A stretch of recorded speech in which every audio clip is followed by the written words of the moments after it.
হয় বুঝলাম, কিন্তু তোমার চোখ মুখ দেখে তো ভালো লাগছে না। কি হয়েছে আমাকে বলো। এমন একটা ঘর তুলেছি, মানুষের হাসি ঠাট্টার কারণ হতে হয় এখন আমাকে। নিশ্চয়ই তোমাকে গ্রামের লোকেরা কটু কথা বলেছে, তোমাকে নিয়ে হাসি ঠাট্টা করেছে, তাই না? হ্যাঁ রে মা, আমি বলি কি এই ঘরটা ভেঙে একটা ভালো ঘর তুলি আমরা।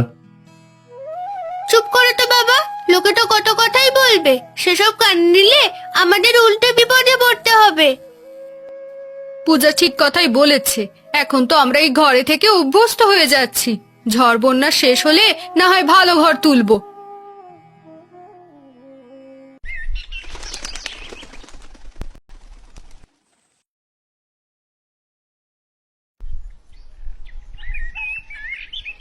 দুদিন পরেই গ্রামে একটা বড় ভোজের আয়োজন করা হয়, কিন্তু সেই ভোজে গোপালের পরিবারকে নেমন্তন্ন করা হয়নি। ওগো, মেয়েটা বারবার গ্রামের দিকে তাকিয়ে আছে। গ্রামে বড় ভোজ হচ্ছে বুঝি? হ্যাঁ গিন্নি, কিন্তু ওরা আমাদেরকে নেমন্তন্ন করেনি। নেমন্তন্ন করবে কেন গো? আমরা তো আর এই গ্রামের মানুষ না। আমরা এই গ্রামে এসে জুড়ে বসেছি। তাও একটা নেমন্তন্ন পাওয়ার সুযোগ ছিল, কিন্তু আমাদের এই অদ্ভুত ঘরের জন্যই তো।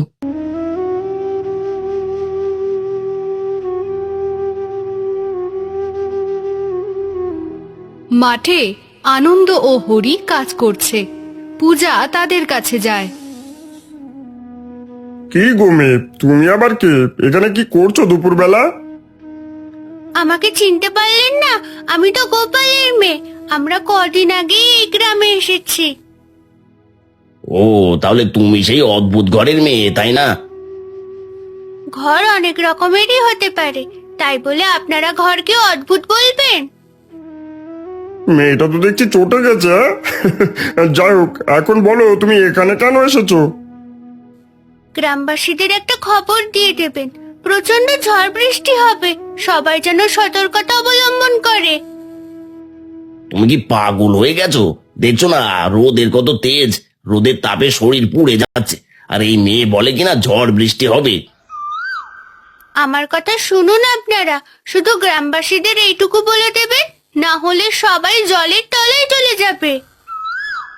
এই যাও তো, যাও এখান থেকে, মাথা খারাপ করো না। এমনিতেই গরমে মাথা গরম হয়ে আছে।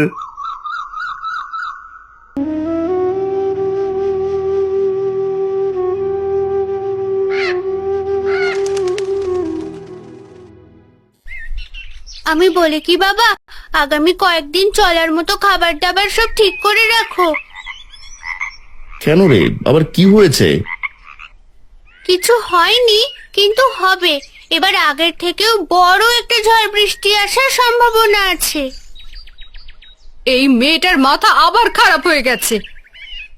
দেখো, তোমরা আমার কথা বিশ্বাস করো, এর আগের বার কিন্তু বিশ্বাস করোনি।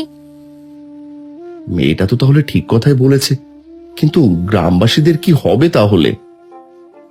আমি যা যা করতে বলবো তোমরা শুধু তাই করো, আশা করি সবার প্রাণ বেঁচে যাবে।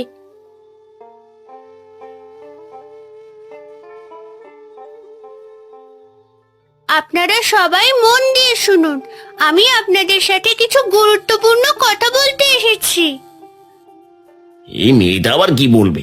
এই মেয়েটা তো সেই উল্টো পাল্টা কথাই বলে যাবে আমাদের। আরে না না, আপনারা ভুল ভাবছেন। আমি এসেছি আমাদের বাড়িতে নেমন্তন্ন করার জন্য। নেমন্তন্ন? কিন্তু তোমাদের বাড়িতে কিসের নেমন্তন্ন? আমরা সেই নেমন্তন্নে যাবই বা কেন?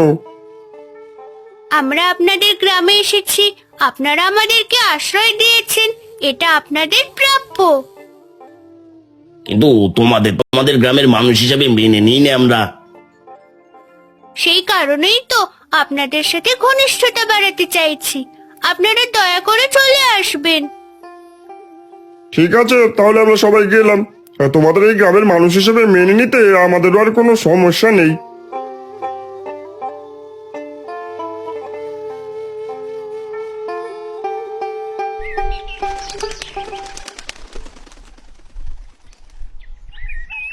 সবাই ঘরে।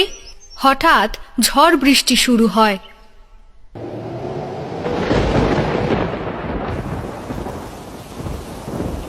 এ কি, এ তো দেখছি ঝড় বৃষ্টি শুরু হয়েছে, কিন্তু ঝড় বৃষ্টি তো হওয়ার কথা ছিল না।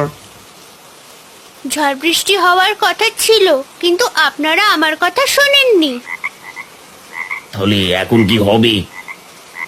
কি আর হবে, আপনারা এখন নিরাপদ আছেন। আমি কৌশলে আপনাদেরকে নিরাপদ স্থানে নিয়ে এসেছি। আপনারা দাদা খুব ভালো, আপনার মেয়েটা খুব বুদ্ধিমতী। ও আসলেই বুদ্ধিমতী। ও কিভাবে এত কিছু টের পায় সেটা আমরা জানিও না। সেসব কথা পরে, এখন মাংস পোলাও ঠান্ডা হয়ে যাচ্ছে, সবাই মিলে মাংস পোলাও খাও। এই ঝড় বৃষ্টিতে গরম গরম মাংস পোলাও, এ তো মেঘ না চাইতেই জল। চলো চলো খাওয়া যাক। এরপর গ্রামের সবাই মিলে পুরো বর্ষায় নিরাপদ থাকার জন্য সেই বাঁশ বাগানেই আরো বড় ঘর তৈরি করে। সবার মিলিত প্রচেষ্টায় এই বড় বিপদ থেকে তারা রক্ষা পায়।